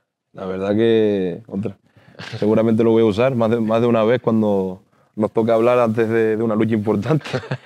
Lo llevaré puesto y a ver si como te digo, ojalá que esto signifique que continuemos trabajando durante muchos años y ojalá que sigan viniendo éxitos como los que han venido. quiero que de todo lo que hemos hablado, de tanto ansiedad, angustia, que muchos, yo creo que una de las preguntas que se me quedó en el tintero es ¿cómo es posible que alguien, que todo el mundo que te ve ahí, tú eres como un superhéroe? Eres super Eusebio Ledesma. O sea, es como... Bueno, yo lo veo de otra manera. Tú lo ves de otra manera, claro, pero nosotros que te vemos, esto, la miran y dicen, eso está ganado. Ya está Eusebio ahí, eso está ganado. Entonces, claro, esa cuestión de ese momento, que claro que tienes momentos oscuros y la gente dice, ¿cómo va Eusebio a pensar que puede caer? Pues claro, como todo el mundo, o sea, la posibilidad existe. Y como decía Tony Nadal, que le hicieron un podcast no hace mucho, decía, cuando tú juegas a estos juegos, tú sabes que existe la posibilidad de perder. No puedes ir solo con la posibilidad de ganar. Tú tienes que trabajar para que la probabilidad para ganar sea menor que la de perder. Aún ahí lo tienes. Ahí tienes. Y me gustaría que tú despidieras el podcast. Yo te diré unas palabras después al final. Pero sí me gustaría que dejaras un mensaje para los que lo están escuchando y viendo. Todo deportista, cada vez que sale a competir, siempre va a tener pensamientos negativos que van a aparecer en su cabeza, diciéndole que va a fracasar, que no le van a salir las cosas. Eso es algo que va a tener siempre. Yo los tengo cada vez que salgo a luchar o cada vez que estoy en una situación complicada. Pero en esas situaciones lo que más tienes que sentarte es en actuar, en hacer lo que has estado entrenando durante tanto tiempo, intentar transmitirlo en el terreno de juego y sobre todo hacer que las voces positivas sean más ruidosas, de decirte a ti mismo que lo vas a conseguir, de decirte a ti mismo que estás preparado para esto y que puedes afrontarlo. Y estar preparado para eso. El fracaso es una opción que siempre está viable y siempre inconscientemente tu cerebro te va a hacer pensar en esas opciones. Pero lo que tienes que hacer es que las voces positivas siempre sean las más ruidosas que hay en tu cabeza. Al final eliminar lo otro es imposible. Lo que tienes que aprender es a lidiar con ello. Y una vez que sepamos hacer eso, es cuando de verdad sacaremos nuestra mejor versión como deportistas. Así que lo que le invito a todos es que no tengamos miedo de esos pensamientos malos que están en nuestra cabeza, ni intentemos eliminarlos. Eso es algo que va a estar ahí siempre porque es la naturaleza humana. Lo que tenemos que hacer es que la otra parte sea la más ruidosa y la que más nos tenemos que fijar. Eusebio Ledesma, un puente de arena y cal. Muchísimas gracias por estar aquí, un placer. Y estén atentos a las redes, a Instagram, YouTube y próximamente en Spotify. Vendrán personas y deportistas y de otros ámbitos de la talla que tenemos aquí hoy con nosotros. Muchísimas gracias y un abrazo enorme.